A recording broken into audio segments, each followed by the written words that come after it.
Hari ni kita nak cerita sikit tentang kebas-kebas, rasa cucuk-cucuk, rasa macam semut-semut. Selalunya berlaku kat mana? Kaki dululah kan. Lepas tu dia datang kat tangan, kadang-kadang tangan dan kaki pun.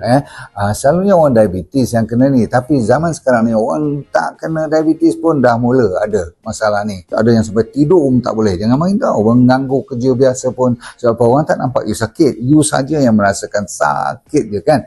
You bayangkan. Jadi tuan-tuan sekalian, kita ada maskal.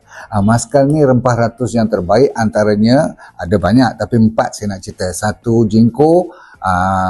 Yang melancarkan darah tu, ashwagandha, siapa tak kenal, yang bagi semua perjalanan darah dan juga saraf-saraf baik pulih. Lepas tu nombor 3 pegaga, nombor 4-nya orang panggil special coffee. Rupanya kopi ni jangan main-main, ada yang best untuk saraf-saraf kita. Jadi bila semua berjalan baik, nutrien dah sampai, maka saraf tu boleh pulih, maka kita boleh rasa balik. Tapi ramai orang sementara duk sakit, nak tidur tak boleh, semua tu dia orang sapu dengan Moxa Oil. Moxa Oil ni daripada Mark Wood yang terkenal daripada orang negara traditional Chinese medicine tu, dia orang sapu elok, urut elok, semua jadi cun.